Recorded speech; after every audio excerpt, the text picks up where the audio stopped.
혹시 10년 뒤 여러분이 어디에서 살고 계실지 생각해 보신 적 있으신가요? 자식과 함께? 배우자와 함께? 아니면 혼자? 많은 분들이 이렇게 생각하십니다. 혼자 살기 힘들어지면 결국 요양원에 가야지, 자식한테 짐이 되느니 시설에 들어가는 게 낫지.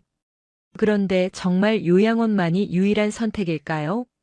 오늘 이 영상을 끝까지 들으시면 딱 3가지가 달라집니다. 첫째, 요양원 말고도 훨씬 더 자유롭고 존엄하게 살 수 있는 구체적인 선택지 3곳을 알게 되실 거예요. 둘째, 혼자 사는 것에 대한 두려움이 사라지고 오히려 기대가 되실 겁니다. 셋째, 오늘 당장 실천할 수 있는 노후 주거 준비 방법 3가지를 갖게 되실 거예요. 실제로 이 방법들을 선택하신 분들은 한결같이 요양원에 갈 줄 알았는데 이렇게 자유롭게 살 수 있을 줄 몰랐어요. 혼자지만 전혀 외롭지 않아요. 자식한테 짐이 안 돼서 오히려 마음이 편해요라고 말씀하세요. 2025년 현재 대한민국 65세 이상 노인 10명 중 4명은 혼자 살고 있습니다. 정확히 말하면 192만 명입니다.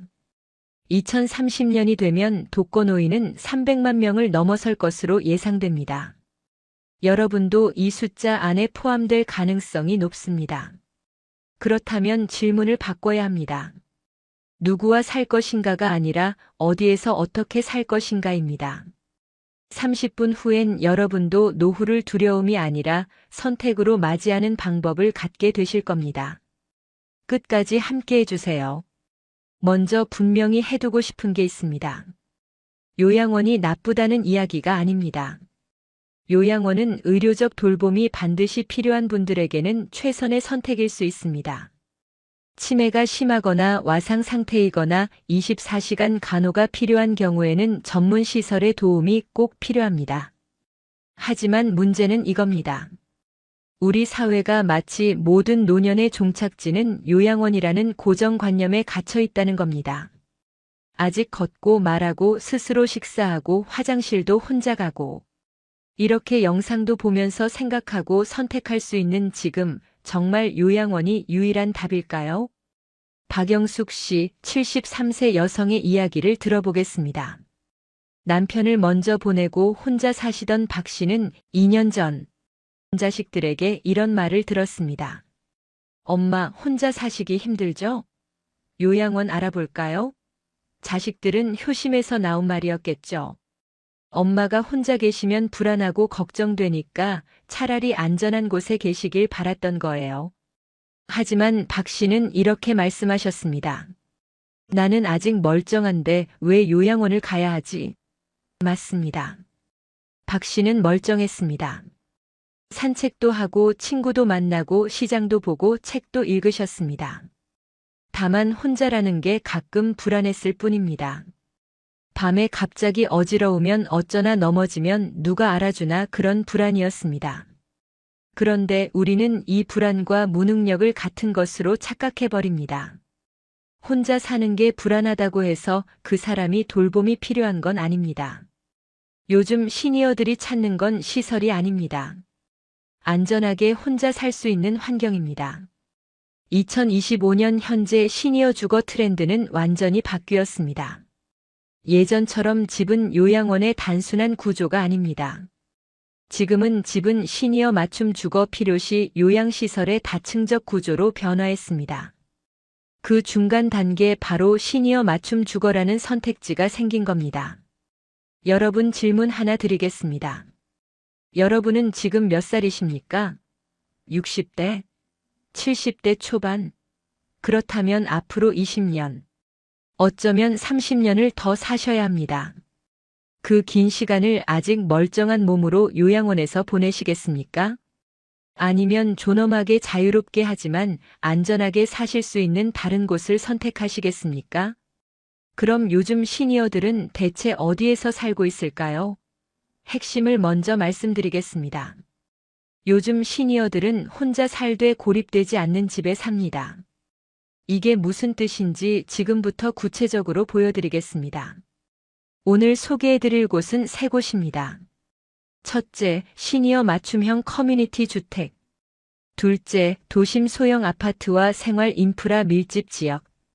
셋째, 자연형 실버타운 또는 세컨하우스형 주거. 하나씩 자세히 들어가 보겠습니다. 첫째, 시니어 커뮤니티 주택입니다. 이곳은 요양원과 일반 주택의 중간 형태입니다. 각자 독립된 공간이 있지만 공용 식당, 라운지, 도서관, 운동실 같은 공간을 함께 사용합니다. 관리인이 상주하고 응급 호출 시스템이 갖춰져 있습니다. 하지만 요양원처럼 규칙에 얽매이거나 정해진 시간에 식사하거나 외출을 보고해야 하는 곳이 아닙니다. 여러분의 방은 여러분 것입니다. 문을 닫으면 완전히 독립된 공간입니다. 하지만 외로울 때, 누군가와 이야기하고 싶을 때 문을 열고 나가면 사람들이 있습니다. 이런 곳의 가장 큰 장점은 선택권입니다. 혼자 있고 싶으면 혼자 있을 수 있고 함께하고 싶으면 함께할 수 있습니다. 또 하나 중요한 건 안전입니다. 밤에 갑자기 쓰러지면 어쩌나, 아무도 모르면 어쩌나 하는 불안이 사라집니다. 응급 버튼을 누르면 5분 안에 누군가 옵니다. 그리고 이런 곳에 사는 분들은 대부분 비슷한 나이대입니다. 자연스럽게 친구가 생깁니다. 서울 송파구의 한 시니어 커뮤니티 주택에 사는 이경희 씨, 72세 여성입니다. 5년 전 남편을 먼저 보냈습니다. 처음엔 자식들이 함께 살자고 했지만 이 씨는 거절했습니다. 자식들한테 짐이 되고 싶지 않았어요. 그렇다고 혼자 집에 있자니 밤만 되면 무서웠죠. 넘어지면 어쩌나, 아프면 어쩌나, 그런 생각이 자꾸 들더라고요. 이 씨가 선택한 건 시니어 커뮤니티 주택이었습니다. 처음엔 요양원 비슷한 곳인가 싶어서 거부감이 있었어요. 근데 와보니 완전히 달랐죠. 나가고 싶으면 나가고, 집에 있고 싶으면 있고. 그런데 옆집에 사는 박 선생님이랑 매일 아침 커피 마시면서 이야기하는 게 하루의 낙이 됐어요. 혼자지만 외롭지 않아요. 옆집에 누가 사는지 알고 매일 아침 인사하니까 안심이 돼요. 이 씨는 이제 혼자라는 생각이 들지 않는다고 합니다. 요양원은 아니지만 혼자라는 불안은 사라졌어요. 이게 제일 좋아요. 이런 곳은 어떤 분께 맞을까요? 혼자 사는 게 불안하지만 독립성은 유지하고 싶은 분, 사람들과의 교류를 원하지만 강요받고 싶지 않은 분, 응급 상황에 대한 대비가 필요한 분, 경제적으로 월 150만 원에서 250만 원 정도의 주거비를 감당할 수 있는 분께 추천합니다. 반면 완전히 혼자만의 공간과 자유를 원하는 분, 공동체 생활 자체에 거부감이 있는 분, 도심보다 전원 생활을 선호하는 분에게는 맞지 않을 수 있습니다.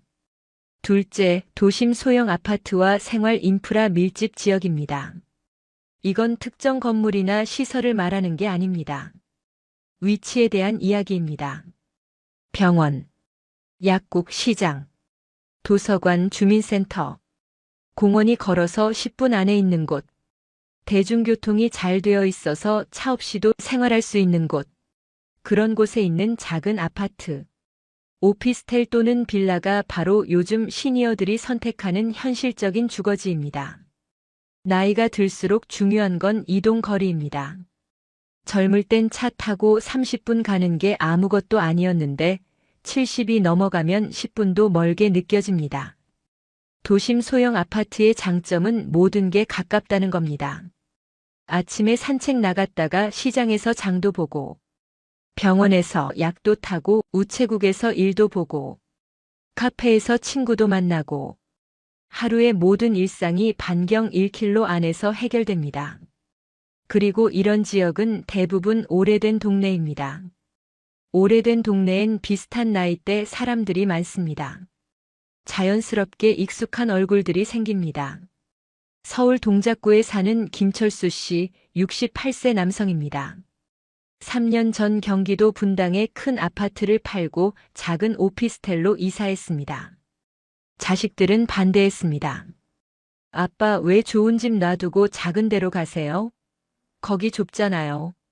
하지만 김 씨는 확신이 있었습니다. 큰 집은 관리가 힘들어. 계단 오르내리기도 힘들고 청소하기도 벅차. 그리고 병원 가려면 차 타야 하고 시장 가려면 또 차 타야 하고. 난 이제 차 운전도 자신 없어. 분당에 있을 땐 차 없으면 아무 데도 못 갔어. 김 씨가 선택한 오피스텔은 20평대 원룸입니다. 하지만 지하철역까지 5분, 병원까지 7분, 시장까지 3분입니다. 아침에 산책 나가면 아는 사람들 만나서 인사하고 시장 아주머니도 날 알아봐. 혼자 살지만 고립된 기분은 안 들어.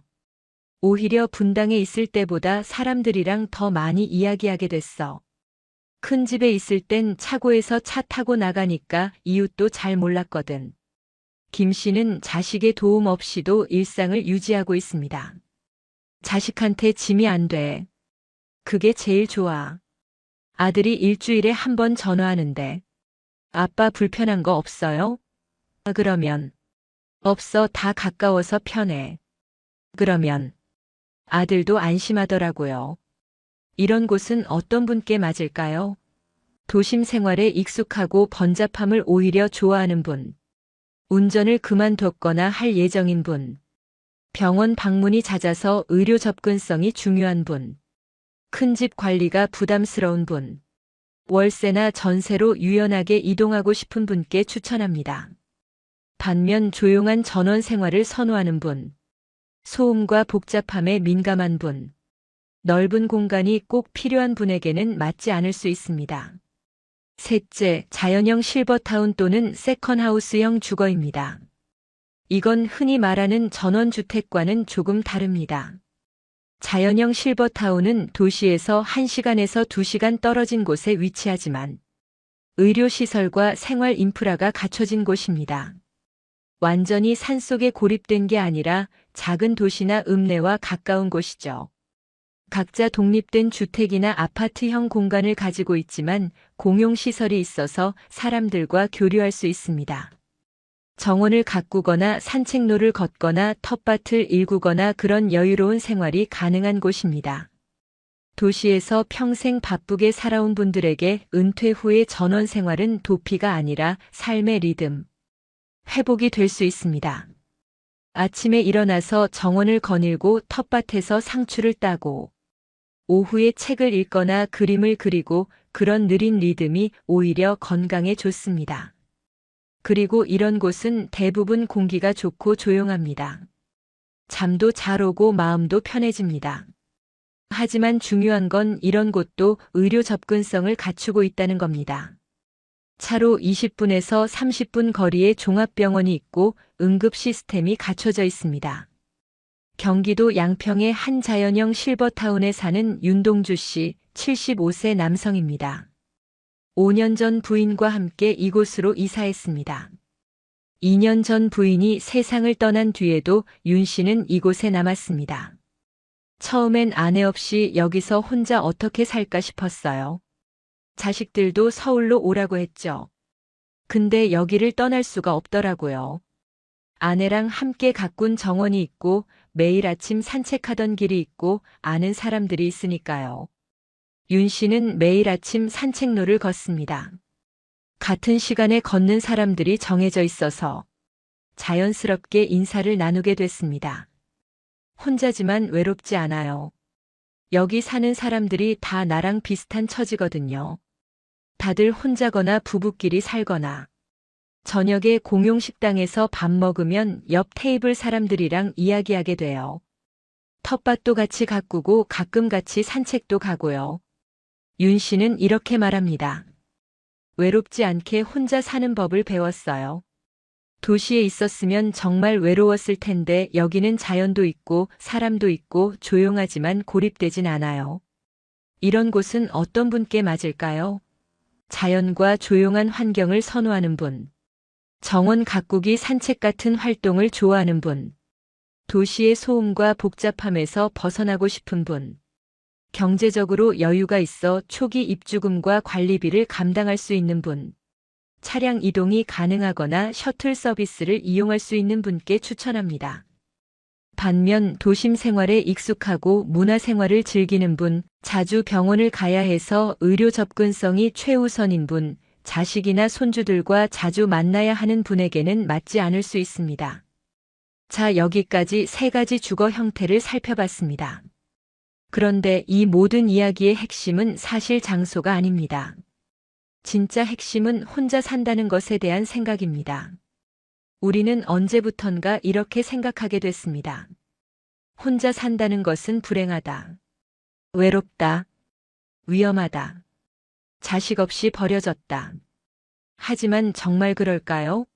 오늘 제가 소개해드린 세 분, 이경희 씨, 김철수 씨, 윤동주 씨, 이분들은 모두 혼자 삽니다. 하지만 불행해 보이던가요? 외로워 보이던가요? 오히려 이분들은 이렇게 말씀하셨습니다. 혼자지만 고립되지 않았어요. 혼자지만 외롭지 않아요. 자식한테 짐이 안 돼서 오히려 마음이 편해요. 여기서 우리가 깨달아야 할 게 있습니다. 혼자인 게 문제가 아니라 준비 없이 혼자 되는 게 문제입니다. 다시 질문하겠습니다. 혼자인 게 두려운 걸까요? 아니면 준비 안 된 혼자가 두려운 걸까요? 생각해 보세요. 같은 혼자라도 이런 경우가 있습니다. A씨는 외진 곳에 혼자 살고 병원까지 차로 40분 걸리고 이웃과 교류도 없고 응급 상황 대비가 없고 밤에 쓰러지면 아무도 모릅니다. 반면 B씨는 사람들과 가까운 곳에 혼자 살고 병원까지 걸어서 10분이고 매일 아침 아는 사람들과 인사하고 응급 버튼도 설치돼 있어서 밤에 쓰러져도 누군가 알아챕니다. 같은 혼자지만 A씨와 B씨의 삶은 완전히 다릅니다. A씨는 고립된 혼자이고 B씨는 연결된 혼자입니다. 노년의 행복은 누구와 사느냐가 아니라 어떻게 사느냐에 달려 있습니다. 자식과 함께 살아도 외로울 수 있고 혼자 살아도 외롭지 않을 수 있습니다. 요양원에 가도 고립될 수 있고 집에 혼자 있어도 연결될 수 있습니다. 중요한 건 선택입니다. 내가 선택한 혼자와 어쩔 수 없이 맞이한 혼자는 완전히 다릅니다.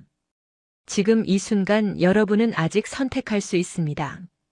10년 뒤 어디에서 살 것인지, 어떻게 살 것인지, 누구와 함께 할 것인지, 그 선택권은 지금 여러분 손에 있습니다. 그럼 구체적으로 어떻게 준비해야 할까요? 지금부터 오늘 당장 할 수 있는 준비 3가지를 말씀드리겠습니다. 어렵지 않습니다. 복잡하지도 않습니다. 첫째, 내가 살고 싶은 곳을 상상해 보세요. 지금 당장 종이 한 장과 펜을 꺼내세요. 그리고 이렇게 물어보세요. 나는 10년 뒤 어디에서 살고 싶은가? 도시, 전원, 아파트, 작은 집, 사람 많은 곳, 조용한 곳, 혼자, 비슷한 나이 사람들과 구체적으로 상상하세요. 그리고 적으세요. 이게 첫 번째 단계입니다. 막연한 불안이 아니라 구체적인 그림을 그리는 겁니다. 상상은 준비의 시작입니다. 둘째, 지금 사는 곳의 반경 1km를 점검하세요. 여러분이 지금 사는 곳에서 걸어서 10분 거리에 뭐가 있습니까? 병원, 약국, 시장, 공원, 주민센터? 한번 걸어보세요. 그리고 이렇게 물어보세요. 만약 내가 차를 운전 못하게 되면 이 동네에서 생활할 수 있을까? 만약 답이 아니오라면 지금부터 준비해야 합니다. 이사를 고려하거나 대안을 마련하고 대중교통 경로를 미리 파악해야 합니다. 의료 접근성은 노년의 생명줄입니다. 지금 점검하세요. 셋째, 나 혼자 하루를 연습해 보세요. 이건 아주 중요한 겁니다. 혼자 사는 연습입니다. 배우자가 계시다면 하루만 혼자 지내보세요. 아침에 일어나서 밥 먹고, 빨래하고 청소하고, 산책 나가고, 저녁 먹고 잠들 때까지 혼자서 해보는 겁니다. 뭐가 불편한지, 뭐가 두려운지, 뭐가 외로운지 느껴보세요. 그리고 그걸 해결할 방법을 찾으세요. 밥하기 귀찮으면 반찬 배달 서비스를 알아보세요. 저녁에 외로우면 이웃이나 친구에게 전화하는 루틴을 만드세요. 응급 상황이 불안하면 응급 호출 앱을 미리 깔아두세요. 혼자 사는 건 갑자기 찾아오는 게 아닙니다. 준비하면 두렵지 않습니다. 이 세 가지 어렵지 않죠? 오늘 당장 시작하세요. 내일로 미루지 마세요. 준비는 빠를수록 좋습니다. 여러분, 마지막으로 정리하겠습니다. 요양원은 실패가 아닙니다. 요양원은 돌봄이 필요한 분들에게는 꼭 필요한 곳입니다. 하지만 요양원만이 유일한 선택지는 아닙니다. 2025년 지금 시니어들의 선택지는 훨씬 다양해졌습니다. 시니어 커뮤니티 주택, 도심 소형 아파트, 자연형 실버타운. 이 모든 곳의 공통점은 하나입니다. 혼자 살되 고립되지 않는다. 혼자 사는 게 불행이 아닙니다. 준비 없이 선택권 없이 고립된 채로 혼자 사는 게 불행입니다. 그리고 그 선택권은 지금 이 순간에만 있습니다. 70대에 선택하는 것과 80대에 어쩔 수 없이 맞이하는 것은 완전히 다릅니다. 지금 여러분은 혼자 독립적으로 아직 걷고 생각하고 선택할 수 있습니다. 지금이 바로 그 시기입니다. 노후의 집은 부동산이 아닙니다. 평수가 아니고 자산 가치가 아닙니다. 노후의 집은 삶의 설계도입니다. 어떻게 살 것인가? 누구와 연결될 것인가? 어떤 하루를 보낼 것인가? 그 모든 것이 담긴 설계도입니다. 오늘 이 영상을 보신 여러분은 이제 알게 되셨습니다. 요양원 말고도 선택지가 있다는 것. 혼자 살아도 외롭지 않을 수 있다는 것. 준비하면 두렵지 않다는 것을 말입니다. 마지막으로 질문 하나만 드리겠습니다. 여러분은 노년을 보내질 삶으로 맞이하시겠습니까? 아니면 선택한 삶으로 맞이하시겠습니까? 답은 여러분이 정하시면 됩니다. 다만 이것만은 기억하세요. 선택할 수 있는 시기는 지금뿐입니다. 오늘 이야기가 여러분께 조금이나마 도움이 되셨다면 구독과 좋아요로 함께 해주세요. 그리고 혹시 주변에 이 이야기가 필요한 분이 계시다면 부담 없이 카톡으로 공유해 주시면 감사하겠습니다. 여러분 한 분 한 분이 보내주시는 작은 응원과 격려가 제게는 정말 큰 힘이 되고 더 좋은 영상을 만들 수 있는 원동력이 됩니다. 항상 건강하시고 행복한 일만 가득하시길 바랍니다. 지금까지 황금노후였습니다. 진심으로 감사드립니다. 혹시 수면 부족이나 불안감 때문에 밤에 잠을 설친 적 있으신가요? 자식 걱정, 건강 걱정, 돈 걱정에 마음이 무거워서 한숨만 나오는 날들 말이에요. 나이가 들수록 마음이 편해진다는 말을 들으면 그게 어디 쉬운 일이야 라고 생각하셨을 겁니다. 50을 넘기고 60을 바라보면서 오히려 마음은 더 복잡해졌죠. 자식 걱정은 끝이 없고 건강은 예전 같지 않고 노후 준비는 막막하고 지나온 시간에 대한 후회까지 밀려옵니다. 오늘 이 영상을 끝까지 들으시면 딱 세 가지가 달라집니다. 첫째, 어깨에 힘을 빼고 이제 좀 내려놔도 되겠구나 하는 마음이 드실 겁니다. 둘째, 억지로 참고 견디는 게 아니라 진짜로 마음이 편해지는 구체적인 방법을 갖게 되실 거예요. 셋째, 오늘부터 당장 실천할 수 있는 10가지 방법을 알게 되실 겁니다. 이 방법들을 실천하신 분들은 한결같이 왜 진작 이렇게 살지 못했을까? 이제야 마음이 편해졌어요 라고 말씀하세요. 이 영상은 여러분께 무언가를 더 하라고 말하는 게 아닙니다. 오히려 그 반대예요.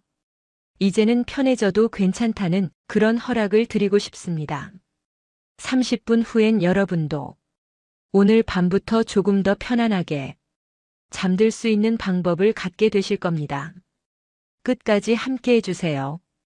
독일의 철학자 쇼펜하우어는 이런 말을 남겼습니다. 우리 삶의 행복은 우리가 무엇을 소유했는가가 아니라 우리가 어떻게 느끼는가에 달려있다. 젊을 때는 무언가를 이루면 행복할 거라고 믿었습니다. 좋은 직장, 좋은 집, 자식의 성공. 그런데 그것들을 어느 정도 이루고 나니 마음은 여전히 무겁습니다. 왜냐하면 우리는 여전히 다른 사람과 비교하고 여전히 더 많은 것을 걱정하고 여전히 인정받고 싶어 하기 때문입니다. 쇼펜하우어의 말은 이제야 이해가 됩니다. 행복은 밖에 있는 것이 아니라 우리가 세상을 어떻게 바라보느냐에 달려 있다는 것을요. 나이가 들수록 이 진리가 더 절실하게 다가오는 이유는 이제 우리에게 남은 시간이 새로운 것을 얻는 데 쓰기보다 지금 가진 것을 어떻게 느끼며 살 것인가를 결정하는 데 더 중요하기 때문입니다. 자, 그럼 이제 본격적으로 늙어서 마음이 편해지는 10가지 방법에 대해 천천히 이야기해 보겠습니다. 첫째, 모든 사람에게 이해받으려 하지 않는다는 것입니다. 우리 또래분들과 이야기를 나누다 보면 이런 하소연을 자주 듣습니다. 자식들이 자신의 마음을 몰라준다고요. 형제자매 간에도 오랜 친구 사이에도 왠지 서로 엇갈리기만 합니다.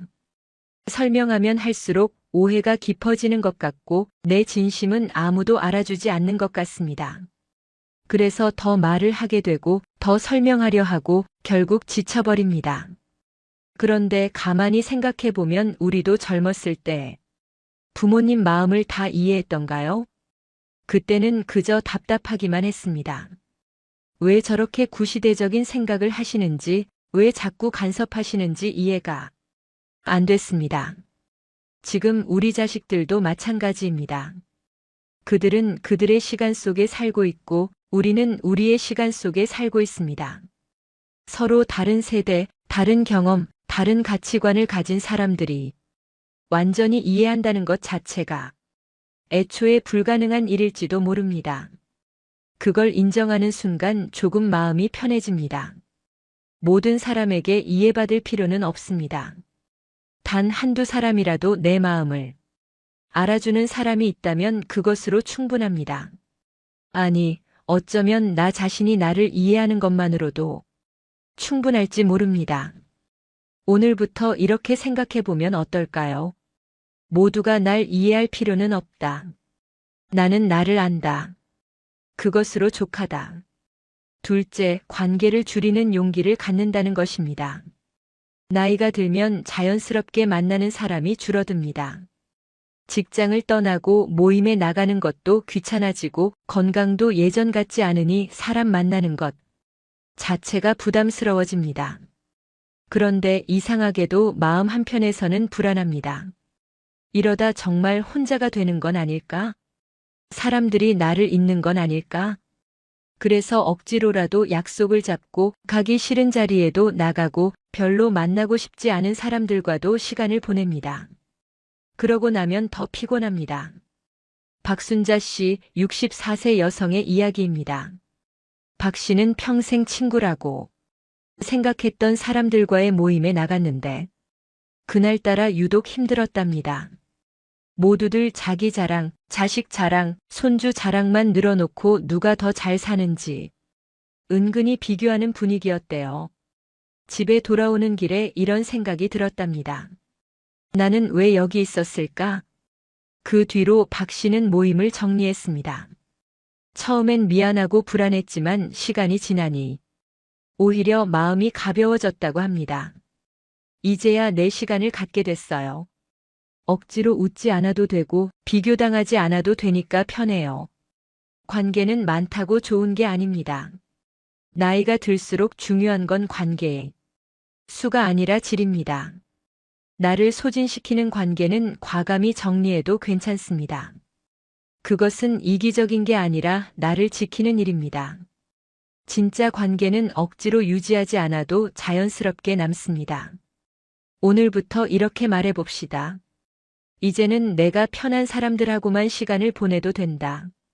셋째, 말수를 줄이고 마음을 지킨다는 것입니다. 나이가 들면 할 말이 많아집니다. 살아온 이야기도 많고 후회도 많고 걱정도 많습니다. 그래서 누군가 만나면 자꾸 말을 하게 됩니다. 내 이야기를, 내 생각을, 내 감정을. 그런데 말을 많이 할수록 오히려 상처받는 경우가 많습니다. 상대방이 내 말을 제대로 듣지 않거나 엉뚱하게 해석하거나 심지어 다른 사람에게 전하기도 합니다. 그러면 후회합니다. 괜히 말했구나.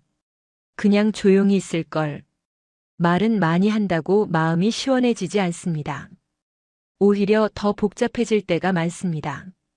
특히 나이 든 사람의 말은 안타깝게도 세상에서 그리 환영받지 못합니다. 젊은 사람들에게는 잔소리로 들리고 같은 나이 또래에게는 자기 이야기나 하고 싶은 사람으로 보입니다. 그래서 말을 줄이는 연습이 필요합니다. 내 생각을 다 표현하지 않아도 됩니다. 내 감정을 다 설명하지 않아도 됩니다. 침묵은 때로 가장 지혜로운 대답입니다. 말을 아끼는 사람이 마음의 에너지를 더 많이 보존할 수 있습니다. 말을 줄이면 들리지 않던 것들이 들리기 시작합니다. 새소리, 바람소리, 그리고 내 안의 고요한 목소리.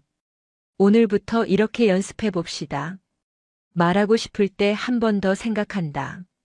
정말 이 말이 필요한가? 넷째, 비교를 끊는 순간 찾아오는 평안이 있습니다. 우리 세대는 평생 비교 속에 살아왔습니다. 학교 다닐 때는 성적으로, 직장 다닐 때는 직급으로, 결혼하고 나서는 배우자와 자식으로, 은퇴 후에는 연금과 건강으로. 끝이 없습니다. SNS를 보면 더 심합니다. 모두들 여행 다니고 맛있는 것 먹고 행복해 보입니다. 그럼 우리는 뭔가 잘못 살고 있는 것 같은 기분이 듭니다. 그런데 가만히 생각해 보면 우리가 보는 건 남들의 하이라이트일 뿐입니다. 그 사람도 집에 가면 아프고 외롭고 걱정이 많습니다. 다만 그걸 보여주지 않을 뿐이죠. 비교는 우리를 불행하게 만드는 가장 빠른 길입니다. 누군가는 항상 나보다 더 가질 것이고 누군가는 나보다 덜 가질 것입니다. 그게 세상입니다. 중요한 건 남이 가진 것이 아니라 내가 가진 것을 어떻게 바라보느냐입니다. 비교를 멈추는 순간 비로소 내 삶이 보입니다. 내가 가진 것들이 보입니다. 작지만 소중한 것들이 눈에 들어옵니다. 따뜻한 아침 햇살, 편안한 잠자리, 통증 없는 하루. 이것들이 얼마나 감사한 일인지 비교를 멈추고 나서야 알게 됩니다. 오늘부터 이렇게 말해봅시다. 남의 삶은 남의 것이다. 내 삶은 나만의 것이다. 비교할 필요가 없다. 다섯째, 혼자 있는 시간을 즐기는 능력을 키운다는 것입니다. 나이가 들면 혼자 있는 시간이 많아집니다. 배우자는 바쁘고 자식들은 각자의 삶이 있고 친구들도 다들 사정이 있습니다. 그래서 집에 혼자 있는 시간이 늘어납니다. 처음엔 외롭습니다. 적적하고 쓸쓸하고 왠지 세상에서 혼자 남겨진 것 같습니다. 그런데 이 외로움을 어떻게 받아들이느냐에 따라 노년의 삶이 달라집니다. 외로움을 적으로 만들면 매일이 고통입니다. 하지만 외로움을 친구로 만들면 그것은 고독이 됩니다. 고독은 외로움과 다릅니다. 외로움은 누군가를 그리워하는 것이지만 고독은 나 자신과 함께 있는 것입니다. 혼자서도 편안할 수 있는 사람이 진짜 자유로운 사람입니다. 혼자 차를 마시고, 혼자 산책하고, 혼자 음악을 듣고, 혼자 생각에 잠기는 시간. 이 시간들이 쌓이면서 우리는 비로소 우리 자신을 만나게 됩니다. 평생 다른 사람을 위해 살아온 우리가 이제야 나를 위한 시간을 가질 수 있게 된 것입니다. 혼자 있는 시간은 외롭게 버티는 시간이 아니라 나를 돌보는 시간입니다. 오늘부터 이렇게 생각해 봅시다. 혼자 있어도 괜찮다. 나는 나 자신과 좋은 친구가 될 수 있다. 여섯째, 자식 인생을 내려놓는 연습을 한다는 것입니다. 이 부분이 아마 가장 어려운 이야기일 것입니다. 우리는 평생 자식을 위해 살았습니다. 그들이 잘 되기를 바라며 모든 것을 희생했습니다. 그런데 이상하게도 자식들은 우리의 헌신을 당연하게 여기고 우리의 조언은 잔소리로 듣습니다. 섭섭합니다. 화도 납니다. 내가 너를 위해 얼마나 많은 걸 포기했는데. 하지만 그 말을 하는 순간 우리도 알고 있습니다. 그들은 그걸 원한 적이 없었다는 것을요. 조선시대의 학자 정약용은 이런 말을 남겼습니다. 자식을 사랑하되 그들의 삶을 대신 살아줄 수는 없다. 각자의 길은 각자가 가야 한다. 이 말이 처음엔 냉정하게 들립니다. 하지만 곰곰이 생각해보면 이것이야말로 진짜 사랑입니다. 자식의 인생은 자식의 것입니다. 그들이 실패하든 성공하든 그것은 그들의 몫입니다. 우리가 그들의 인생까지 책임지려 하면 우리도 힘들고 그들도 숨이 막힙니다. 정약용이 살았던 시대에도 지금 우리가 사는 시대에도 부모의 고민은 똑같았습니다. 자식을 어디까지 도와야 하는가, 언제 손을 놓아야 하는가. 정답은 없습니다. 하지만 한 가지는 분명합니다. 자식의 인생을 내가 통제할 수 없다는 것, 그리고 통제해서도 안 된다는 것. 그들을 믿고 놓아주는 것이 그들에게도 우리에게도 가장 좋은 길입니다. 강명의 시 67세 여성의 이야기입니다. 강 씨는 평생 아들 걱정으로 살았어요. 아들이 좋은 대학 가야 하고 좋은 직장 다녀야 하고 결혼 잘해야 한다고 생각했죠. 그런데 아들은 자꾸 엄마 기대와 다른 선택을 했어요. 대학도 엄마가 원하는 곳이 아니었고 직장도 마음에 안 들었고 결혼도 늦어졌습니다. 강 씨는 속이 타들어갔어요. 밤마다 걱정에 잠을 못 잤고 아들에게 간섭하고 잔소리했죠. 그러다 보니 모자 관계도 나빠졌어요. 아들은 엄마를 피했고 강 씨는 더 외로워졌습니다. 그러던 어느 날 친구가 이렇게 말했대요. 명희야, 내 인생은 언제 살 거야? 아들 인생은 아들이 사는 거야. 그 말이 가슴에 박혔답니다. 그날 밤 강 씨는 결심했어요. 이제 놓아주자. 아들 인생은 아들 거야. 나는 내 인생을 살자. 그 뒤로 강 씨는 아들에게 간섭을 멈췄습니다. 조언도 줄였고 걱정도 혼자 삭혔어요. 신기하게도 그러자 아들이 먼저 연락하기 시작했대요. 엄마, 요즘 어떻게 지내세요? 이제 강 씨는 편합니다. 아들 걱정은 여전히 있지만 그게 내 인생 전부는 아니니까요. 오늘부터 이렇게 말해봅시다. 자식은 자식의 길을 간다. 나는 내 길을 가면 된다.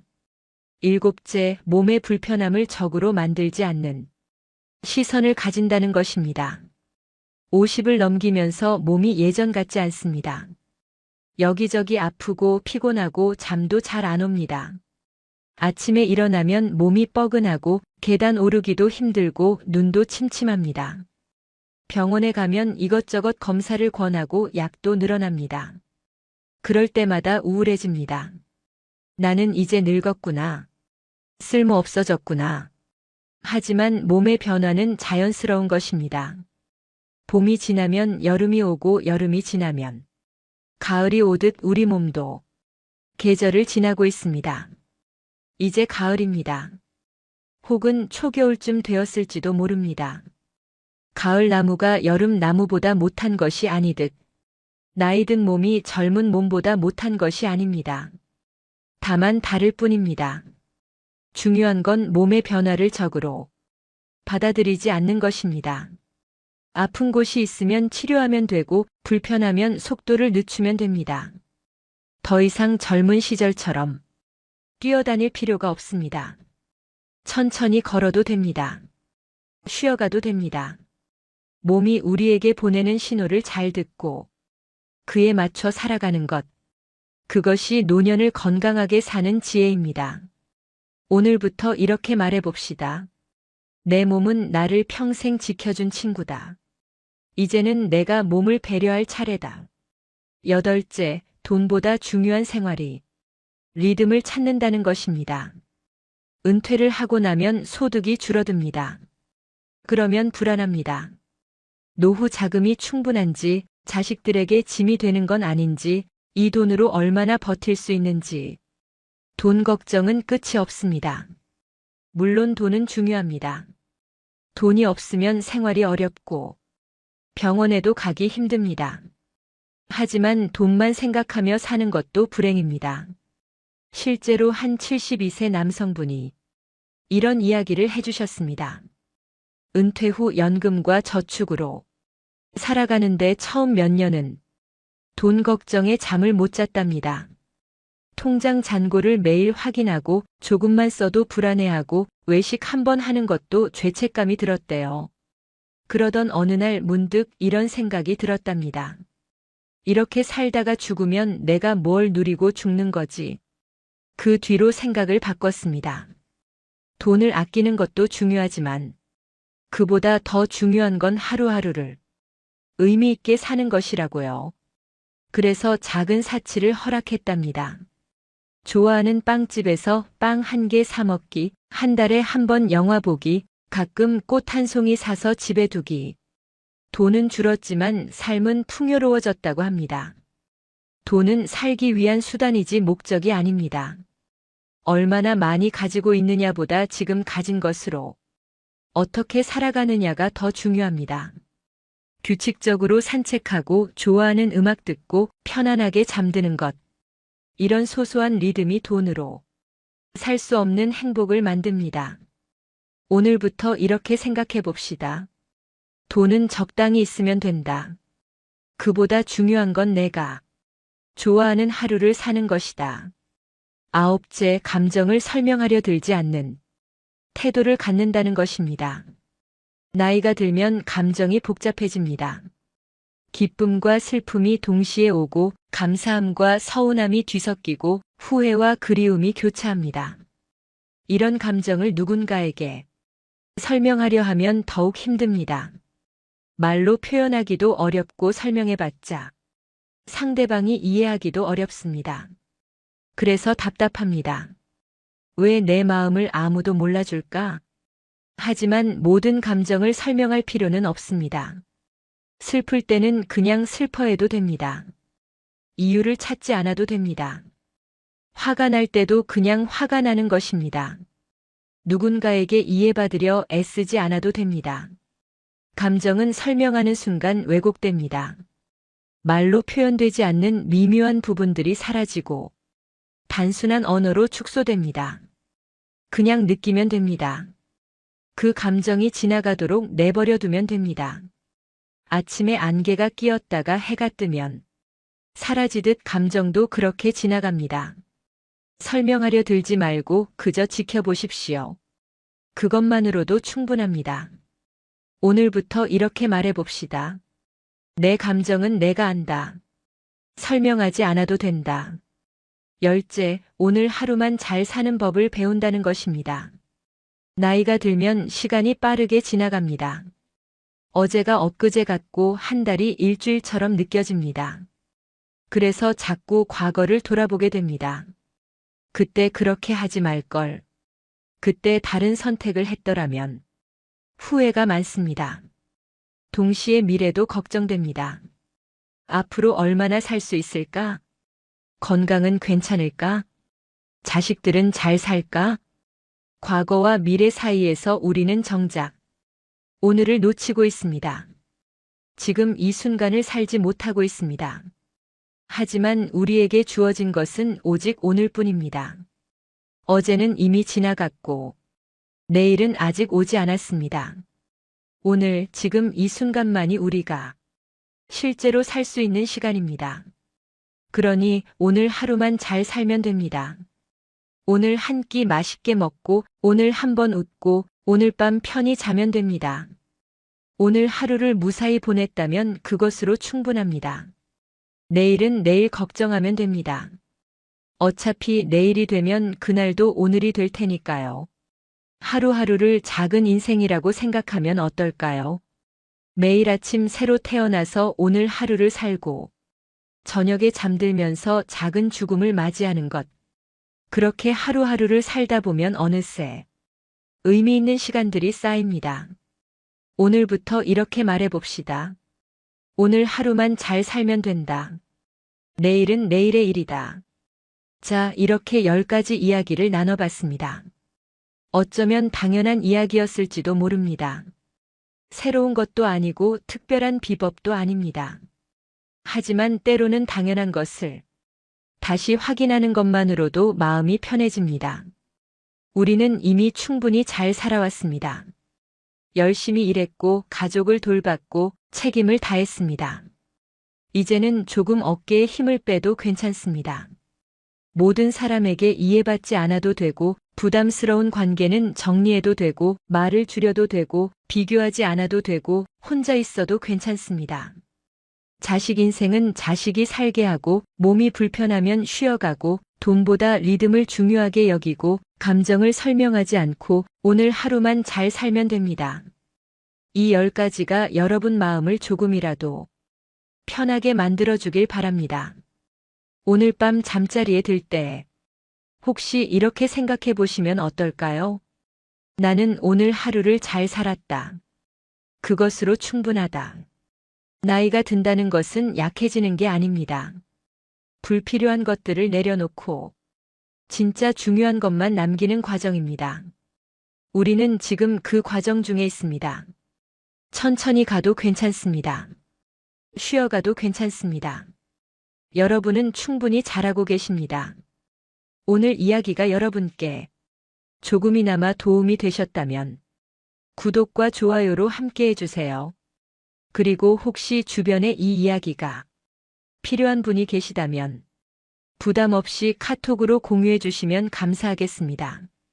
여러분 한 분 한 분이 보내주시는 작은 응원과 격려가 제게는 정말 큰 힘이 되고 더 좋은 영상을 만들 수 있는 원동력이 됩니다. 항상 건강하시고 행복한 일만 가득하시길 바랍니다. 지금까지 황금노후였습니다. 진심으로 감사드립니다. 지금 저는 친구를 거의 만나지 않아요. 그런데 이상하게 하루가 바쁩니다. 사람을 안 만나도 외롭지 않고 오히려 마음이 편안하고 숨쉬기가 편해졌어요. 1년 전까지만 해도 상상 못했던 제 삶입니다. 그때는 친구 없이 어떻게 사나 싶었거든요. 분명 같이 늑자던 사람들이 있었고 그 사람들과의 약속이 제 인생을 채우고 있었고 저는 그게 당연한 줄 알았어요. 하지만 지금 돌이켜보니 그 약속들이 저를 채운 게 아니라 오히려 가슴이 허해지고 있었던 것 같습니다. 조용히 물러난 뒤에야 알게 됐어요. 사람을 안 만나도 괜찮다는 걸, 혼자 있어도 하루는 충분히 풍요로울 수 있다는 걸 말입니다. 이 이야기는 서울에 사는 65세 김순자 씨의 이야기예요. 친구를 끄는 게 아니라 조용히 물러났고 그 결과 지금의 평온이 찾아온 이야기입니다. 여러분 솔직하게 한번 생각해 보세요. 혹시 친구를 만나 진심으로 행복한 시간을 언제 보내셨나요? 일주일 전요? 한 달 전요? 생각이 전혀 안 나신다고요? 괜찮습니다. 그러시다면 오늘 이 이야기를 끝까지 들어보세요. 어쩌면 여러분도 조금은 혼자가 두렵지 않고 마음이 훨씬 편해지실 겁니다. 혼자가 축복이구나 라는 걸 확신하게 되실 거예요. 저에게는 30년 지기 친구가 셋 있었어요. 명숙이, 경희, 정자. 같은 동네에서 만나 자식 키우고 남편 뒷바라지하고 시집살이도 함께 버텨낸 사이였습니다. 30대 중반. 아이들이 초등학교 다닐 때 처음 만났으니까 어느덧 30년이 흘렀네요. 젊을 때는 버팀목 같은 존재들이었어요. 시어머니한테 혼나고 전화하면 명숙이가 달려왔고 남편이랑 싸우고 울고 있으면 경희가 말없이 옆에 앉아줬고 애들 대학 붙었을 때는 정자가 누구보다 진심으로 축하해줬습니다. 우리같이 늙자는 말을 수없이 나눴던 사이였어요. 손주 보면 함께 보고 여행 가면 함께 가고 마지막까지 서로 곁을 지키자던 그런 약속들이 있었습니다. 큰 갈등도 없었고 큰 사건도 없었어요. 그냥 세월이 쌓인 오래된 친구들이었습니다. 명절 때마다 문자를 주고받았고 생일이면 꼭 축하 전화를 했고 한 달에 한 번은 꼭 만나서 밥을 먹거나 차를 마셨어요. 그게 30년 동안 이어진 우리의 루틴이었습니다. 그런데 60대 후반을 넘어서면서부터 뭔가 달라지기 시작했어요. 처음엔 아주 미세한 변화였습니다. 만날수록 피곤했어요. 2시간 만나고 오면 집에 와서 한숨이 나왔습니다. 대화는 늘 과거 이야기였어요. 그때 우리 참 젊었지. 그땐 힘들었는데. 지금 생각하면 좋았어. 요즘 애들은 우리처럼 안 살아. 같은 이야기들이 매번 반복됐습니다. 처음엔 괜찮았어요. 추억을 나누는 건 좋은 일이니까요. 하지만 만날 때마다 똑같은 이야기만 나오니까 조금씩 지루해지기 시작했습니다. 아, 그 이야기 지난번에도 들었는데. 속으로 생각하면서도 겉으로는 그러게, 그때 정말 그랬지 하고 맞장구를 쳤어요. 그리고 조금씩, 아주 조금씩 은근한 비교가 섞여 들어오기 시작했습니다. 명숙이가 말했어요. 순자야, 너희 큰아들은 그래도 자주 오잖아. 우리 애는 명절에도 바쁘다고 얼굴도 안 보여. 너는 좋겠다. 경희는 건강 이야기를 꺼냈습니다. 너는 건강해서 좋겠어. 나는 요즘 무릎도 아프고 혈압도 높고 병원만 다녀. 약만 몇 알인지 알아? 정자는 남편 이야기를 했어요. 너희 남편은 성격이 좋으니까 편하지. 우리 남편은 은퇴하고 나서 집에만 있으니까 답답해 죽겠어. 하루 종일 소파에 들어 누워 TV만 보고 앉아 있어. 처음엔 그냥 하소연이라고 생각했습니다. 친구니까 푸념도 들어줘야지 그렇게 생각했어요. 하지만 만날 때마다 똑같은 패턴이 반복됐습니다. 제 삶을 부러워하는 말들, 자기 삶의 불만을 늘어놓는 말들, 그리고 은근히 저를 견제하는 듯한 말들.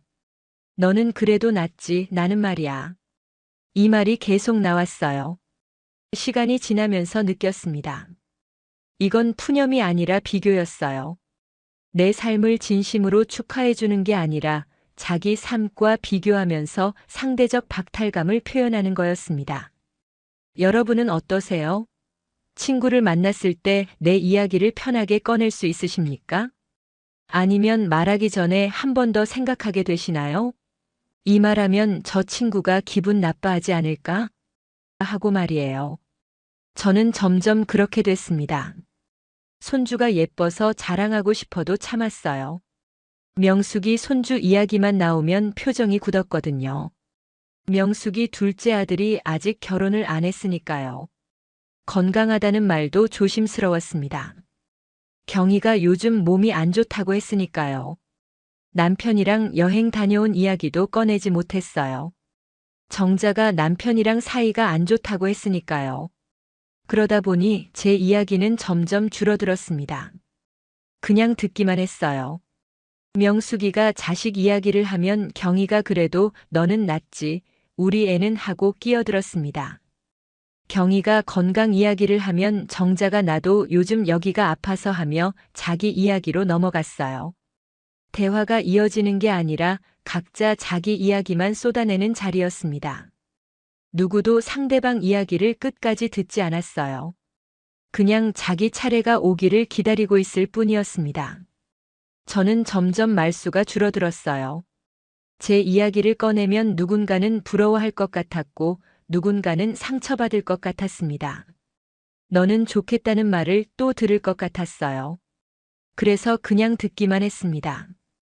그랬구나, 힘들었겠다. 이해해 같은 짧은 말만 반복했어요. 제 이야기는 하지 않았습니다. 손주 이야기도 남편 이야기도. 요즘 제가 뭘 하고 사는지도 말하지 않았어요. 아니, 사실은 말하고 싶었지만 말할 수가 없었어요. 그냥 듣는 사람이 됐습니다. 그러다 보니 모임이 끝나고 집에 돌아오면 목이 아팠어요. 말은 안 했는데 목이 아픈 게 이상했습니다. 나중에 알았어요. 하고 싶은 말을 계속 삼켰기 때문이라는 걸요. 삼킨 말들이 목에 걸려서 아팠던 겁니다. 집에 오면 남편이 물었어요. 친구들 만나고 왔어? 재밌었어? 저는 대답했습니다. 응, 재밌었지. 하지만 속으로는 알고 있었어요. 전혀 재밌지 않았다는 걸요. 오히려 피곤했다는 걸요. 거울을 봤더니 제 얼굴이 축 처져 있었습니다. 웃긴 했는데 기쁘지는 않았어요. 떠들긴 했는데 마음은 텅 비어 있었습니다. 친구들과 있으면 점점 작아지고 있었어요. 제 목소리는 점점 작아지고 제 존재는 점점 희미해지고 저는 그냥 배경이 돼가고 있었습니다. 어느 날 문득 깨달았어요. 어느 겨울이었습니다. 친구들과 크리스마스 분위기가 이쁜 카페에서 만나 2시간을 보내고 집으로 돌아오는 길이었어요. 버스를 타고 가는데 창밖으로 겨울 해가 지고 있었습니다. 저는 창밖을 보면서 생각했어요. 오늘도 또 듣기만 했네. 내 이야기는 한마디도 안 했네. 그리고 이상한 감정이 밀려왔습니다. 슬픔도 아니고 분노도 아니고 그냥 공허함이었어요. 웃긴 했습니다. 떠들기도 했어요. 그런데 왜 이렇게 기운이 빠지는지 알 수 없었습니다. 집에 들어와서 거울을 봤는데 제 얼굴이 너무 피곤해 보였어요. 이 관계가 나쁘진 않은데 나를 즐겁게 살게 하진 않네. 나쁜 사람들이 아니었어요. 저를 미워하는 것도 아니었어요.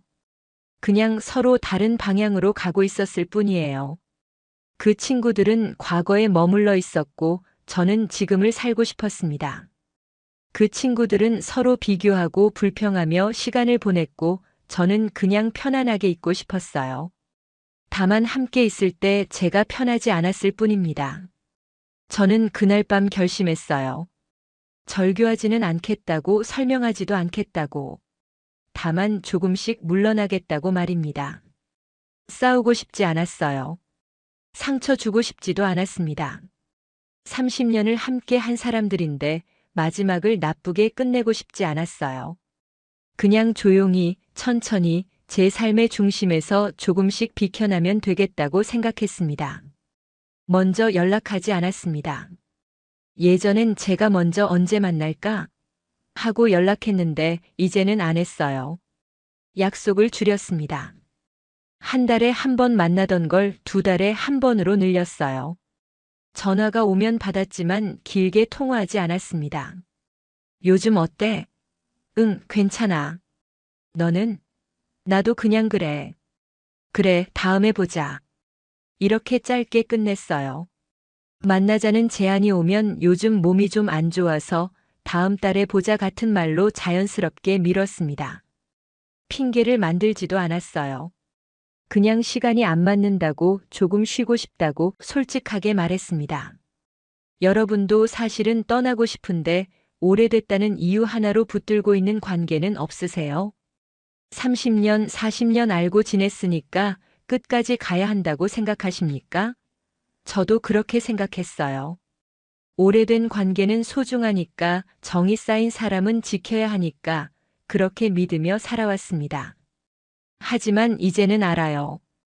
오래됐다고 해서 무조건 끝까지 가야 하는 건 아니라는 걸요.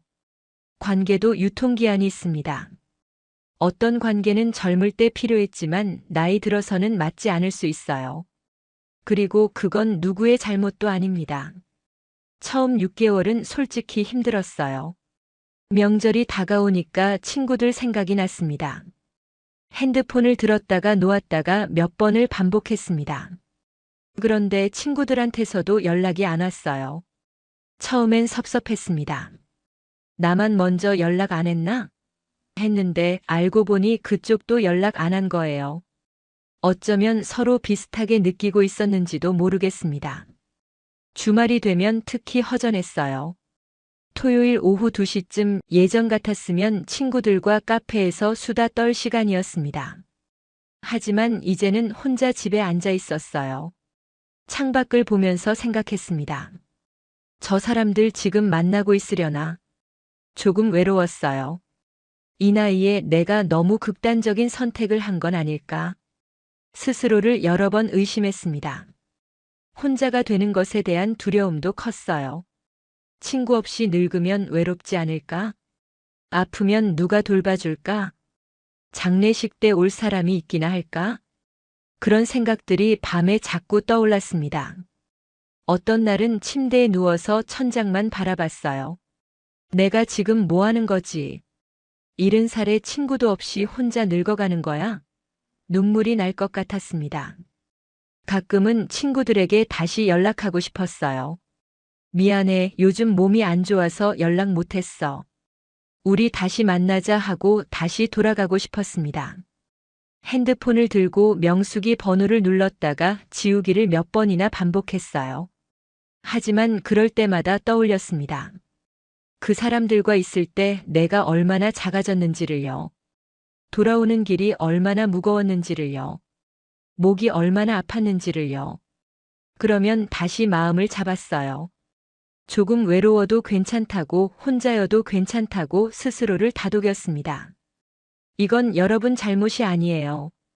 사람이 줄어드는 건 실패가 아니라 자연스러운 정리입니다.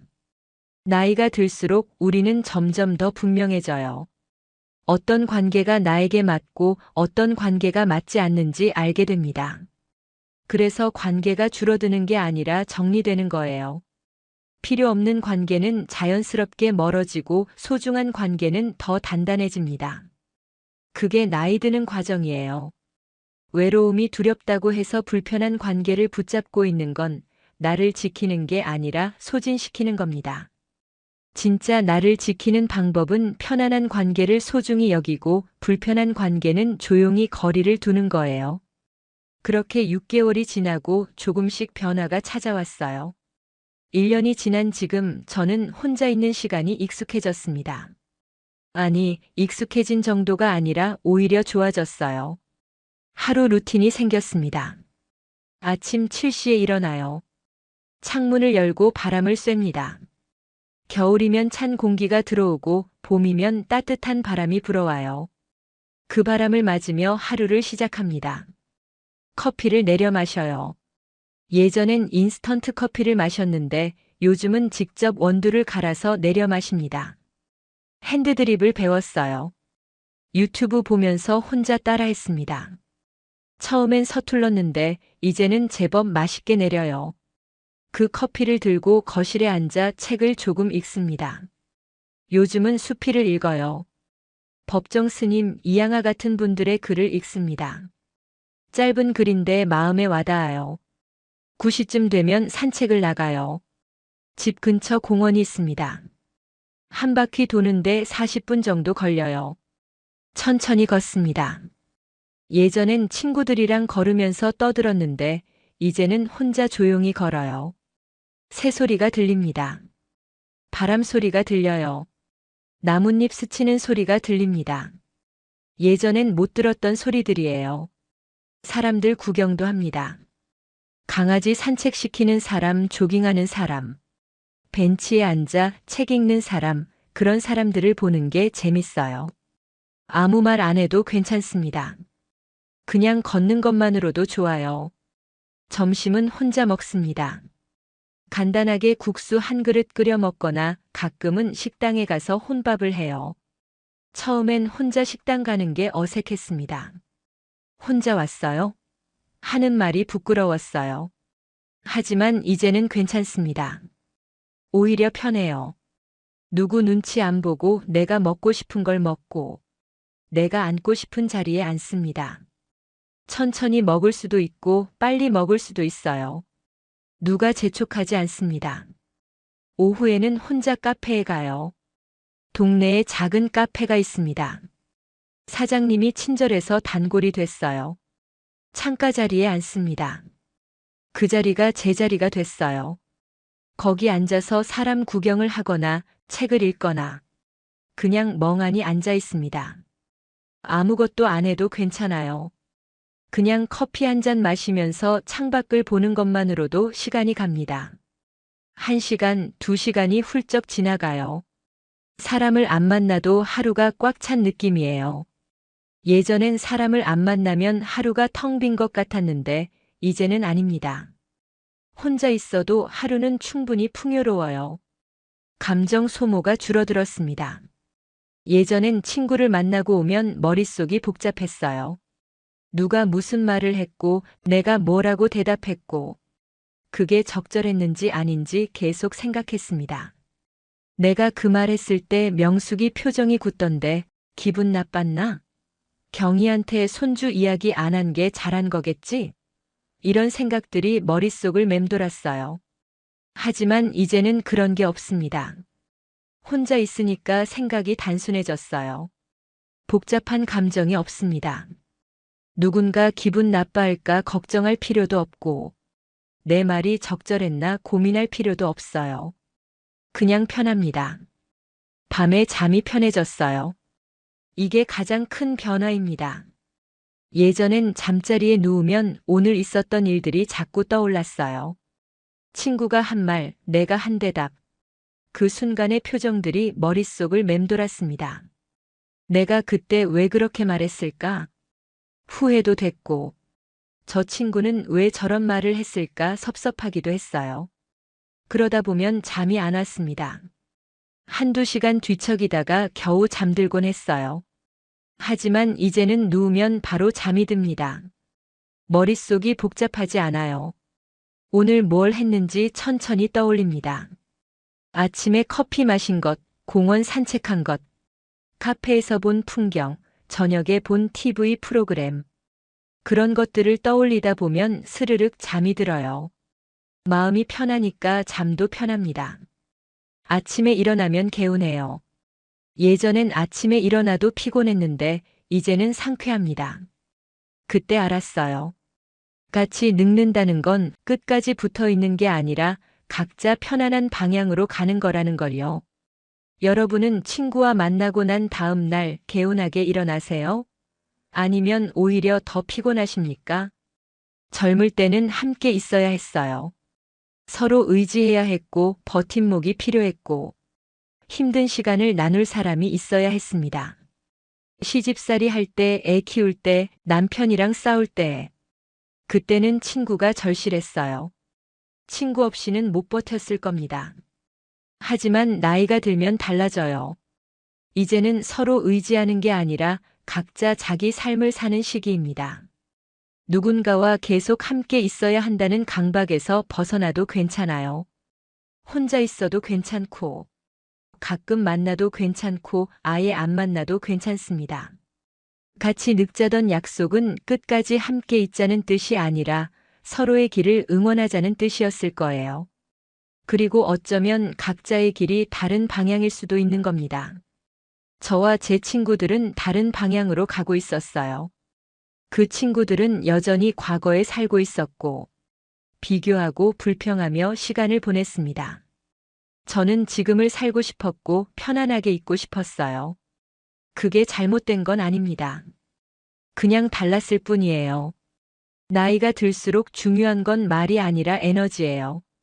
아무리 좋은 말을 해도 그 사람과 있을 때 내 에너지가 빠진다면 그 관계는 다시 생각해 봐야 합니다. 반대로 말이 없어도 그 사람과 있을 때 편안하고 에너지가 충전된다면 그 사람이 진짜 내 사람이에요. 웃고 와도 지치는 관계는 좋은 관계가 아닙니다. 말없이 있어도 편한 관계가 좋은 관계예요. 숫자가 아니라 마음의 온도입니다. 친구가 10명 있어도 다 불편하면 의미가 없어요. 친구가 1명밖에 없어도 그 사람과 있을 때 따뜻하다면 그걸로 충분합니다.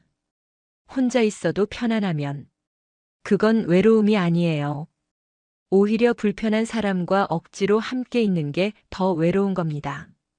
진짜 외로움은 혼자 있을 때 오는 게 아니라 사람들 사이에 있는데도 나를 이해해주는 사람이 없을 때 오는 거예요.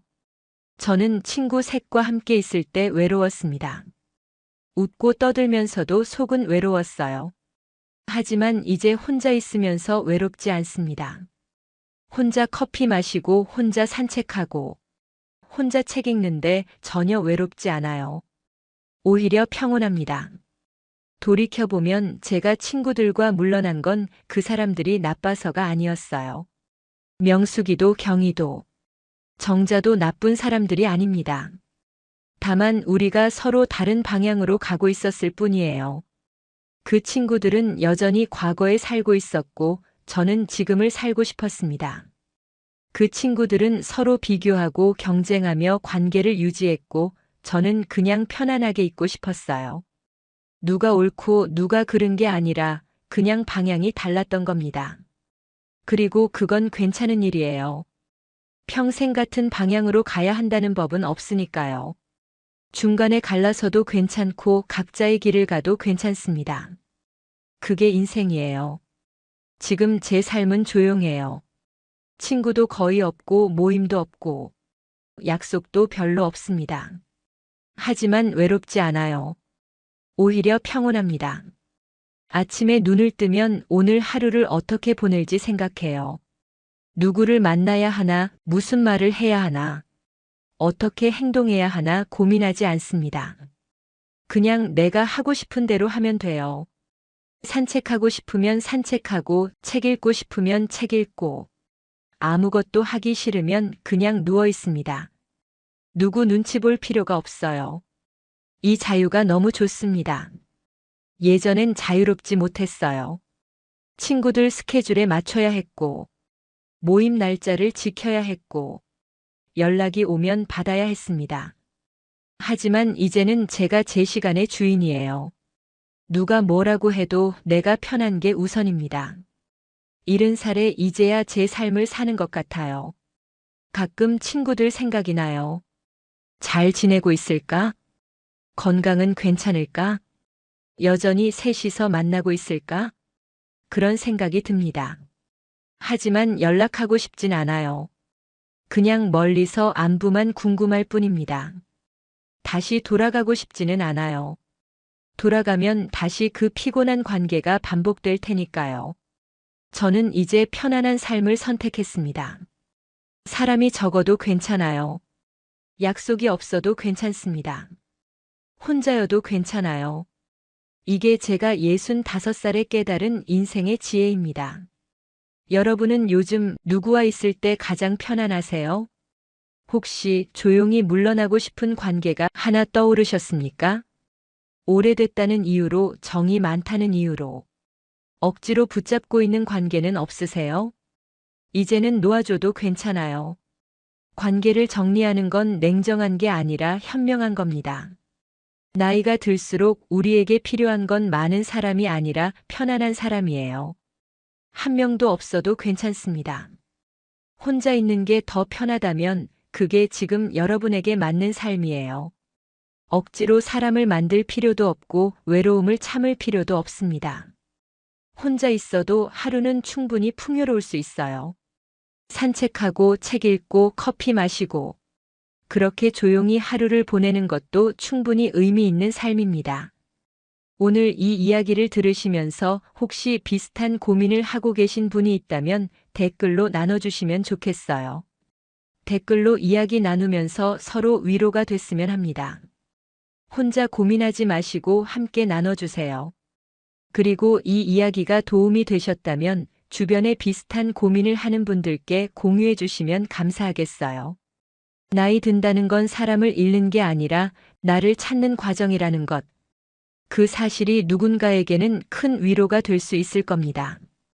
구독과 좋아요로 함께 해주시면 앞으로도 이런 진솔한 이야기들을 계속 나눌 수 있을 것 같아요. 오늘도 여러분 곁에 평온히 함께 하시길 바랄게요. 지금까지 황금노후였습니다. 감사합니다. 여러분, 솔직하게 한번 생각해 보시겠습니까? 친구가 없어서 불행한 게 아니라 친구가 있어서 더 힘든 경우가 많습니다. 이 말이 냉정하게 들릴 수도 있어요. 영자 씨는 말합니다. 친구가 없어서 천국이에요. 진짜예요. 처음엔 불안했는데 지금은 이게 제일 편해요. 누구 눈치 안 보고 비교당하지 않고 설명하지 않아도 되는 하루. 이게 얼마나 소중한지 몰라요. 혼자 있는데 외롭지 않아요. 오히려 마음이 다시 설레이고 편하고 행복해요. 이제야 내 인생을 사는 것 같아요. 이 말을 처음 들었을 때 여러분은 어떤 생각이 드십니까? 친구가 없는데 무슨 천국이야? 이렇게 생각하실 수도 있습니다. 나이 들어 친구도 없으면 얼마나 외롭고 쓸쓸해. 이런 걱정이 드실 수도 있어요. 반면에 나도 더 이상 불편하게 친구 안 만나고 편해지고 싶다 하는 생각이 드신다면 오늘 이야기 끝까지 들으시기 바랍니다. 혼자가 왜 천국인지 공감하실 거예요. 혹시 지금 이런 고민하고 계시지 않으신가요? 약속 잡기 전부터 벌써 피곤한 그 모임 만나고 오면 기분이 좋아지기보다 혼자 있고 싶어지는 그 사람들.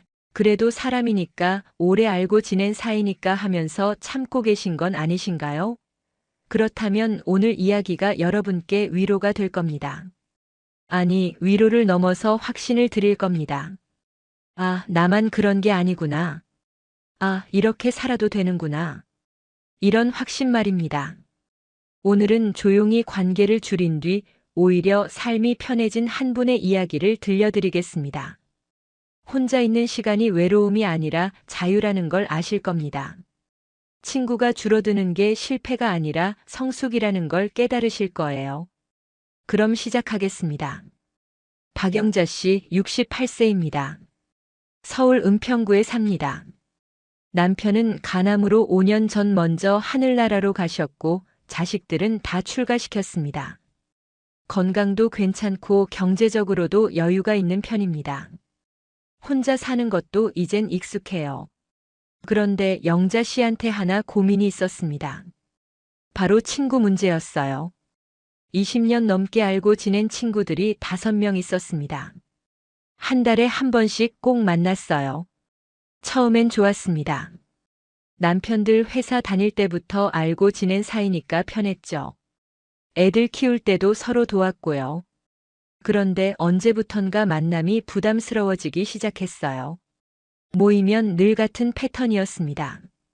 처음 30분은 건강 이야기. 누가 무릎 수술 받았다. 누가 혈압약 먹기 시작했다. 그 다음은 자식 자랑이었어요. 우리 애 또 승진했대. 우리 사위 병원 원장인데 환자가 얼마나 많은지. 아파트 몇 채 샀는데 시세가 벌써 얼마나 올랐는지. 영자 씨는 그냥 웃으며 들었습니다. 친구 자식 잘 됐으면 좋은 거지 하면서요. 그런데 집에 돌아오면 이상하게 기운이 쭉 빠졌어요. 소파에 앉아 멍하니 있게 됐습니다. TV를 켜도 내용이 귀에 안 들어왔어요. 영자 씨 자식들도 잘 크긴 했습니다. 아들은 중소기업 다니고 딸은 초등학교 교사예요. 나쁘지 않죠.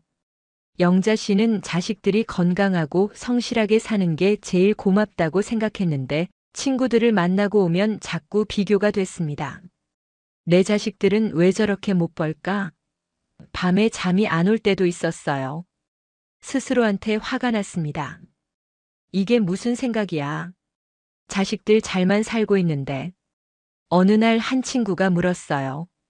영자야, 너 요즘 손주들은 자주 보니? 아니, 애들이 바쁘니까 나도 그냥 내 할 일 하면서 지내지. 그랬더니 그 친구가 말했어요. 어머, 나는 일주일에 2번은 애들 봐줘.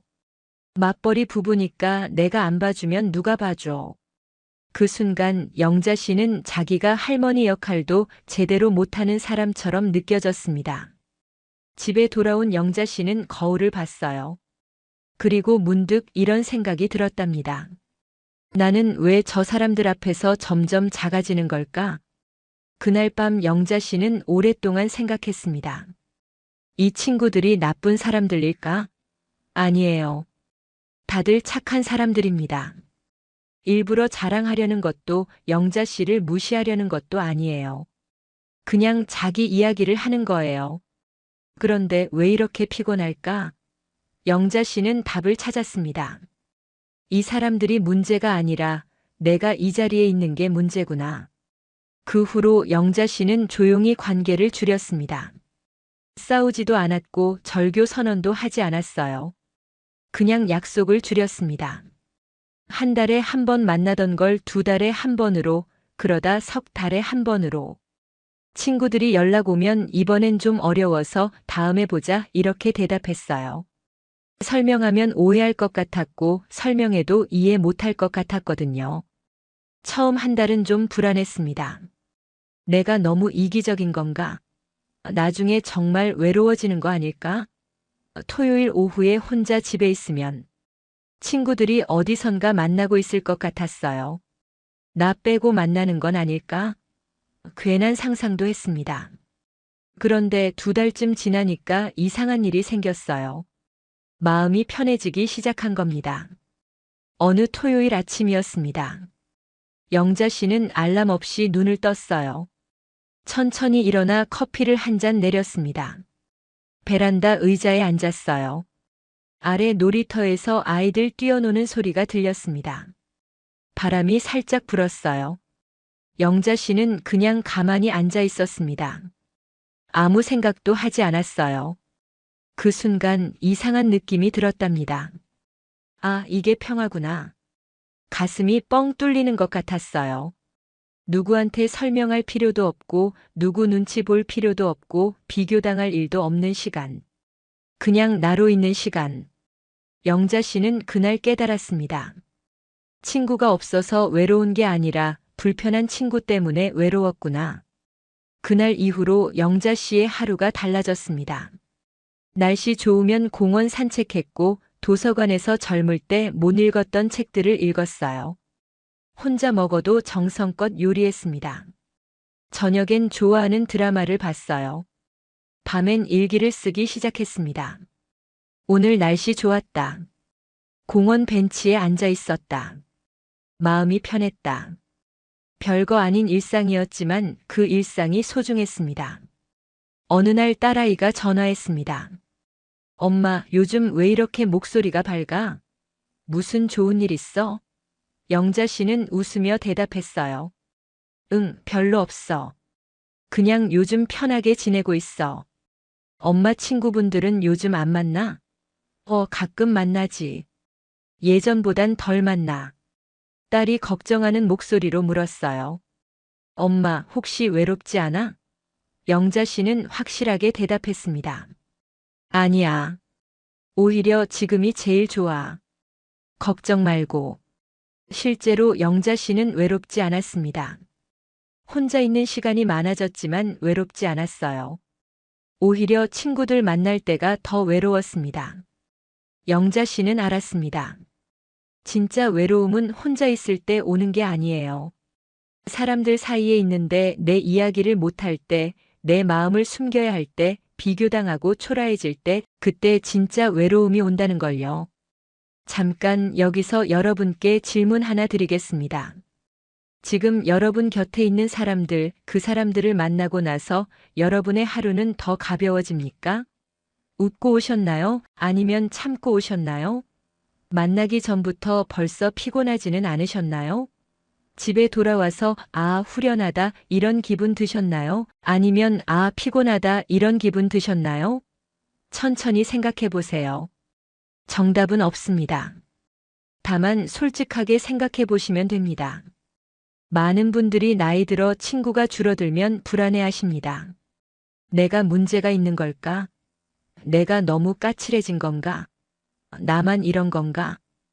이렇게 자책하십니다. 아닙니다. 이건 당신 잘못이 아닙니다. 오히려 자연스러운 현상입니다.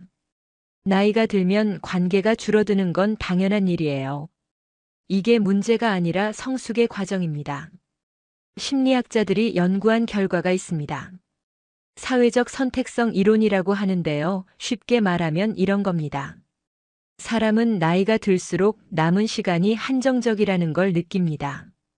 젊을 땐 시간이 무한한 것처럼 느껴지죠. 앞으로 30년, 40년, 50년이 남았으니까 누구든 만날 수 있어요. 실수해도 다시 만나면 되고 관계가 틀어져도 시간이 많으니까 괜찮아요. 그런데 60대, 70대가 되면 다릅니다. 남은 시간이 보입니다. 10년, 20년. 그렇게 많지 않아요. 그러니까 자연스럽게 이런 생각이 듭니다. 이 소중한 시간을 누구와 보낼 것인가? 그래서 관계를 정리하게 되는 겁니다. 의미 없는 만남, 불편한 관계, 에너지 빼앗기는 사람들을 자연스럽게 멀리하게 돼요. 이건 본능입니다. 지혜입니다.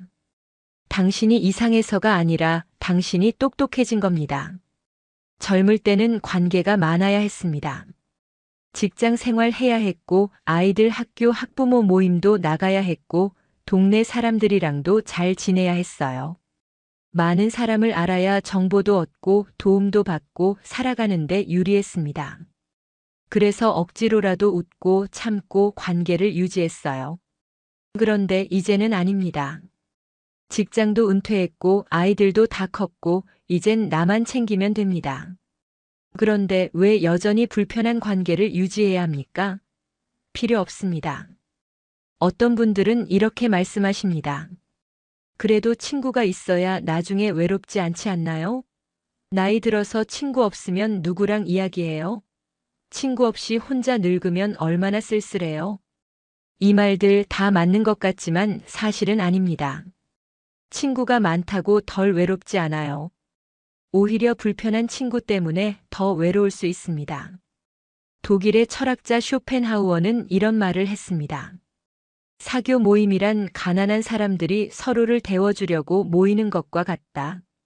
너무 가까이 가면 서로에게 상처를 주고 너무 멀리 떨어지면 추위에 떨게 된다. 이 말이 무슨 뜻일까요? 사람들은 외로움을 피하려고 억지로 모임에 나가고 친구를 만납니다. 하지만 너무 가까이 붙으면 서로 상처를 주게 돼요. 비교하고 경쟁하고 피곤해지는 겁니다. 그렇다고 너무 멀리 있으면 또 외롭고요. 그래서 적당한 거리가 필요합니다. 어쩌면 가장 편안한 거리는 혼자 있는 거일 수도 있어요. 진짜 외로움은 혼자 있을 때 오는 게 아닙니다. 사람들 사이에 있는데 내 마음을 나눌 수 없을 때 말은 하는데 이해받지 못할 때 웃고 있는데 속으론 불편할 때 그때 진짜 외로움이 옵니다. 저는 이런 말씀을 드리고 싶습니다. 혼자 있는 시간이 불안한 게 아니라 불편한 관계가 사람을 더 고독하게 만듭니다.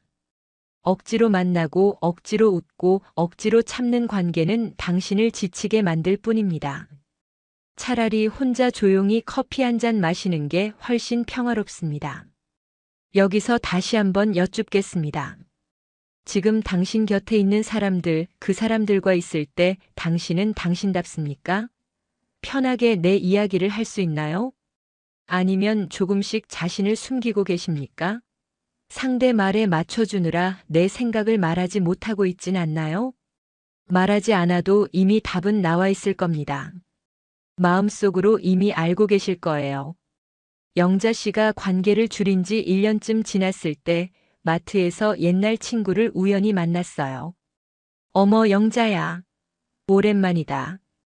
요즘 왜 연락이 없어? 영자 씨는 어색하게 웃으며 대답했습니다.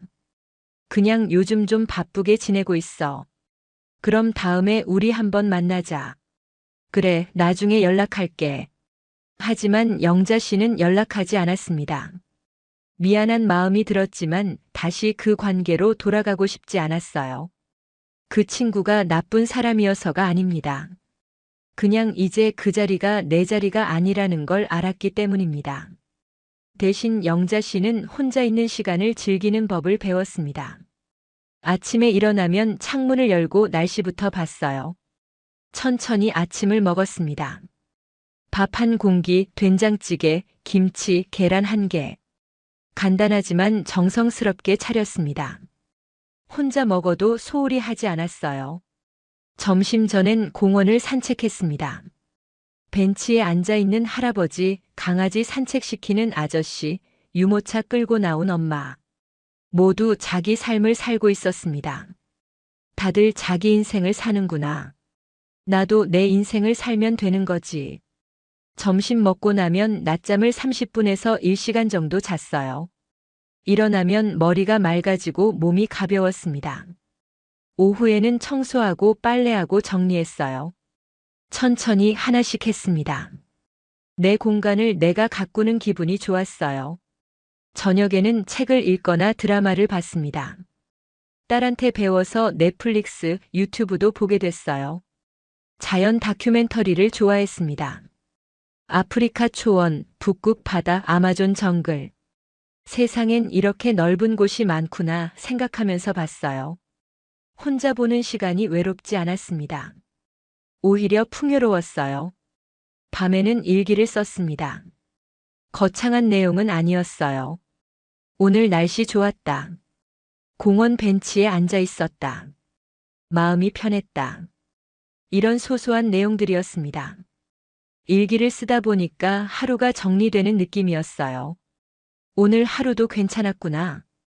오늘도 잘 살았네. 영자 씨의 이야기를 들으면서 저는 생각했습니다. 우리는 평생 관계가 중요하다는 말을 들으며 살았습니다. 친구 많은 게 좋은 거고, 사람들한테 인기 있는 게 좋은 거고, 모임에 많이 나가는 게 좋은 거라고 배웠어요. 혼자 있으면 외로운 거고, 친구 없으면 실패한 인생이라고 생각했습니다. 그런데 정말 그럴까요?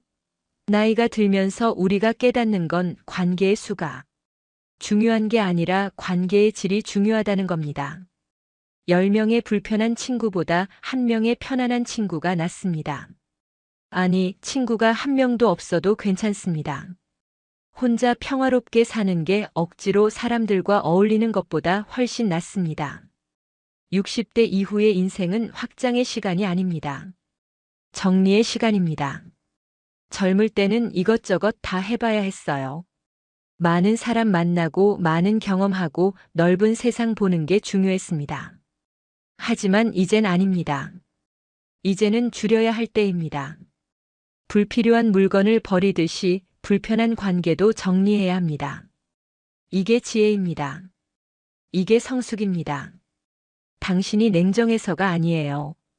당신이 똑똑해진 겁니다. 혼자 있는 시간을 두려워하지 마세요. 혼자 있다고 외로운 게 아닙니다. 혼자 있는 시간은 나를 만나는 시간입니다. 평생 다른 사람들 신경 쓰느라 정신없이 살았잖아요. 남편 눈치, 시댁 눈치, 자식들 눈치, 친구들 눈치. 이젠 그럴 필요 없습니다. 이제 남은 시간은 오롯이 나를 위한 시간입니다. 내가 좋아하는 걸 하고 내가 편한 대로 살고 내 마음대로 시간을 쓰는 겁니다. 누구한테 설명하지 않아도 되고 누구한테 허락받지 않아도 됩니다. 이게 자유입니다. 그렇다면 오늘부터 뭘 할 수 있을까요? 거창한 결심은 필요 없습니다. 작은 것부터 시작하면 됩니다. 첫째, 이번 달 불편한 약속 하나만 정중히 거절해 보세요. 모든 약속을 끊으라는 게 아닙니다. 딱 하나만요. 약속 잡히기 전부터 벌써 피곤한 그 약속, 만나고 나면 후회하는 그 약속 하나만 거절해 보세요. 이번엔 좀 어려워서 몸이 좀 안 좋아서 다음에 보자 이렇게 말하면 됩니다. 길게 설명하지 않아도 됩니다. 이유를 대지 않아도 됩니다. 당신의 시간은 당신이 지켜도 됩니다. 아무도 뭐라고 할 권리 없어요. 둘째, 먼저 연락하지 않아도 괜찮다고 스스로에게 허락하세요.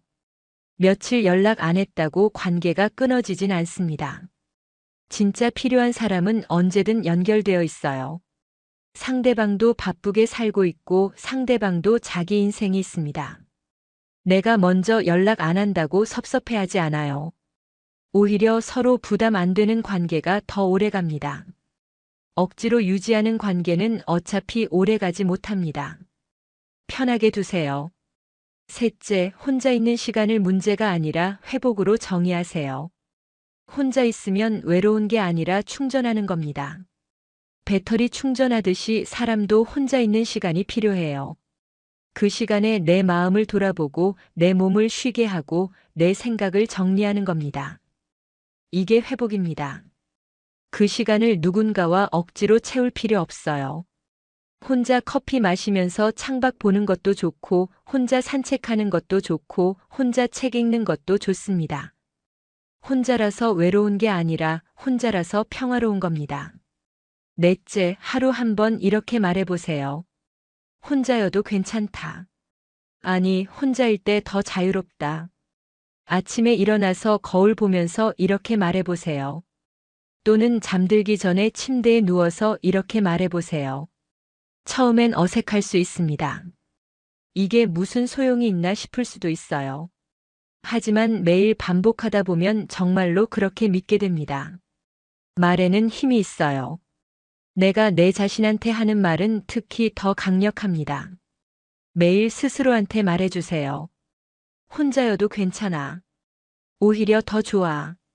그러면 정말 그렇게 됩니다. 마지막으로 이것만 기억하세요. 똑똑한 60대는 사람보다 자기 에너지를 먼저 챙깁니다.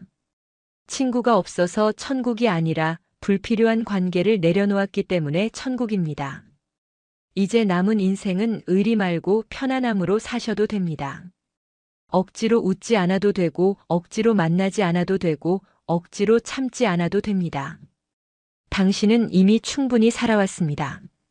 남편 뒷바라지하고 자식 키우고 집안 돌보고 시댁 모시고 평생 누군가를 위해 살았습니다. 이젠 당신을 위해 사셔도 됩니다. 이기적인 게 아닙니다. 당연한 겁니다. 혼자여도 괜찮습니다. 아니, 혼자일 때 더 자유롭습니다. 혼자 있는 시간이 외로운 게 아니라 불편한 관계가 사람을 더 외롭게 만듭니다. 이제 그걸 아셨으면 용기를 내셔도 됩니다. 조용히 거리를 두셔도 됩니다. 설명하지 않아도 됩니다. 당신의 인생입니다. 당신이 편한 대로 사시면 됩니다. 요즘 굳이 안 만나도 되는 사람 하나 떠오르셨나요?